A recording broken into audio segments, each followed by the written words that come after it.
Чандман. Хүн гүрний үед дайны хөлөөс ам өрсөн, отог аймгаа орхин дайдсан хот суурин гэр бараа мэд хүн чулуу.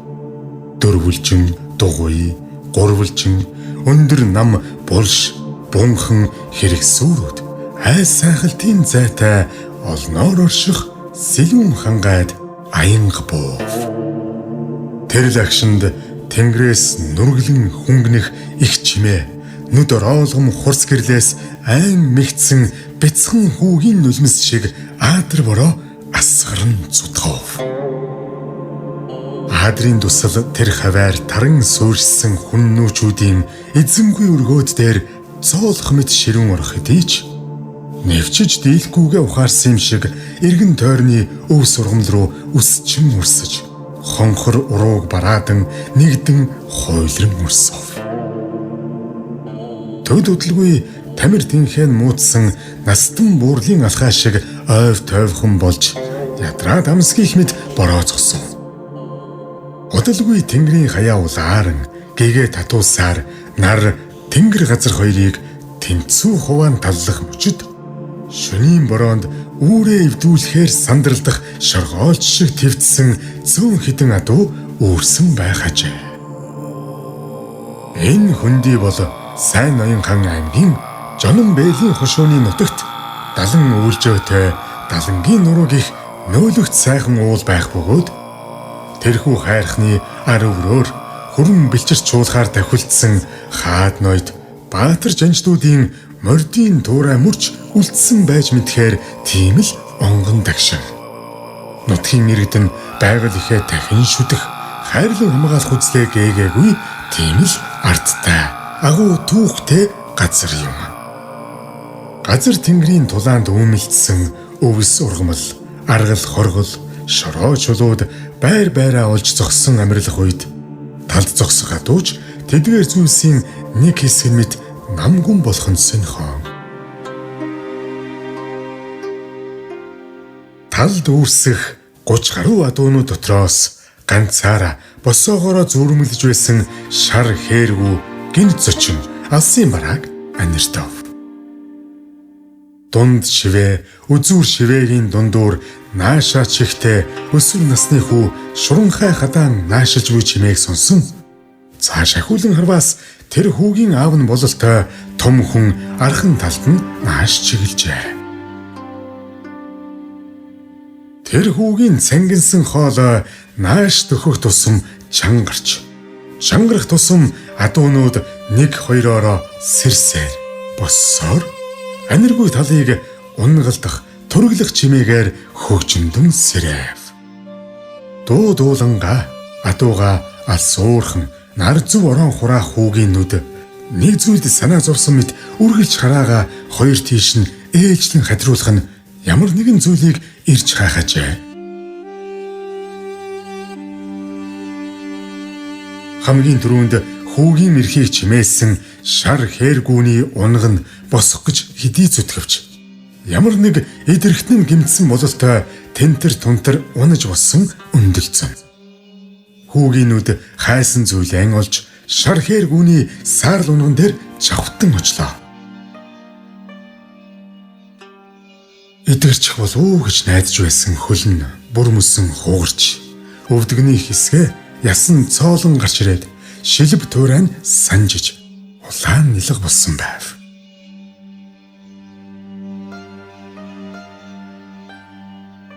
Хагас сарын өмнө хүүг адууга хураахаар ирэхэд адуун сүрэгт нь хачин сайхан саарл унаг мэндэлсэн байхыг хараад ир болов уу, охин болов уу, хурдан буян байна даа гэж шохоорхон харахад охин унах байв.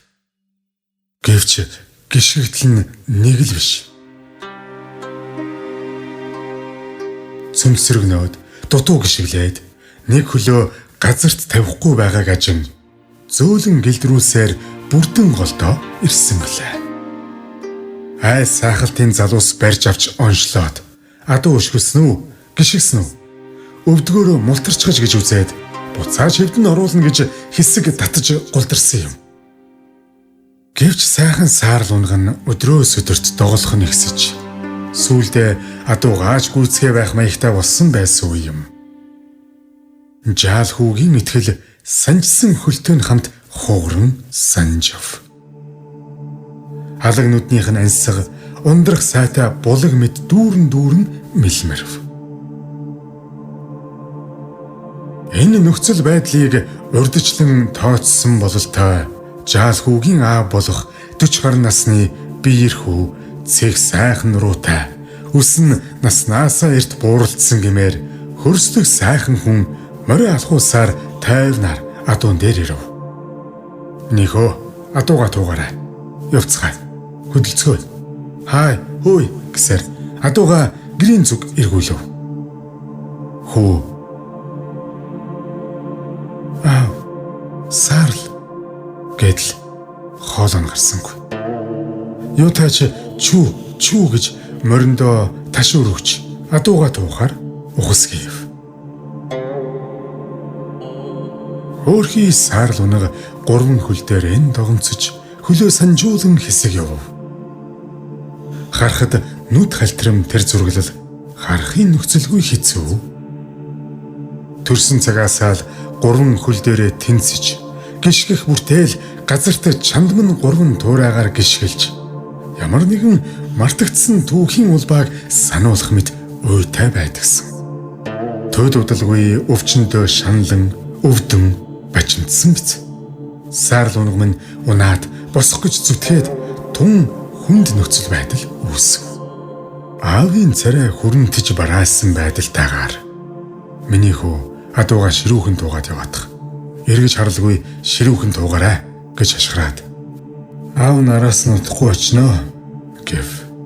Аавын өгсөн даалгаврыг биелүүлэхээр адууга ширүүхэн илтэж хүй хай гэсээр бөөгнүүлж заасан хөдөл рүү чиг гаргаж аваад нүдний булангаараа аав руугаа зэрв сарвал. Хөөрхий Саарлын толгойг түршин газарт сөхөрч суугаад бүснээсээ жижиг хутгаа гаргаж буй бололтой бяцхан эрен дээр нь нар ойж гэс их шиг болов. Юу болох гэж байгааг ойлгосон би тэрхэн зур элдвийг бодон нулимстай нүдэрээ адууга ерөнхийд нь бөөгнүүлж хашгирч туусаар л байлаа. Огтны хамраас ч цус гаргаж үзээгүй шахам аавыгаа тэр бяцхан зүрхийг амирлуулж амраахаар анчин гөрөөчин шиг араатан жигүүртэн шиг тийм шийдмгийн харцаар харахыг нь хараад асар ихээр өрөвдөж билээ. Унгандаа хоргодон байнга унгалдан янцхааж иргэн хургаж зүхтах ихийнхэн нүд янцхаах чимээ дооч нүдэн дарагдаж чихэнд сонсогддог юм.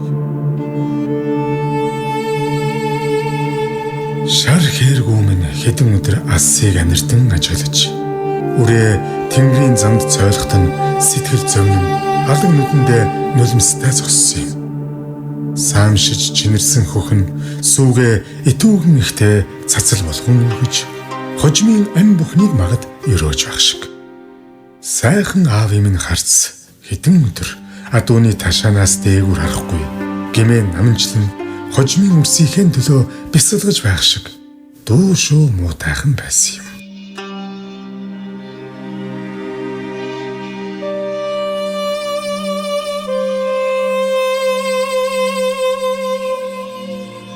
Энэ орчлонгийн жамд ирээн бараан хорвоод их үрийн хагцал шиг хүнд үе зовлон үгүй билээ. Шинэхэн мөртөө хуучин орчлонд шин учрал тохиол зовлон жаргалын өнгө бүрийг ялгах гэж өндөр намыг хэмжих гэж бодлох мөчбөрд аавын минь энэ мэт олон үйлдэл дурсамжууд сэтгэлийн мухарт бодогдож даван туулах ухааныг бадраадаг билээ. Аавын минь адуун сүрхийн тамга ширээтэй чандман туураатай Саарл минь нэгийг сануулах гэж чандмалж гიშгэлээ бизээ. Чамд холын мөрөөдлөө хазайлгаж хилтийлгэлгүй ширээ мэт бат зогсоорой гэж тамгандаа ширээгээр хөлхийгэн болов буурлууд байна. Үүслийн 3 эрднээ үрд манж явахыг үүрэг болгоо юм болов уу? Тийм ээ. Хүүн хүсэл сэтгэлийг нь чангамнаж явах болно аваа. Жадамбин Мөнх Эрдэм 2025 оны 11-р сарын 28.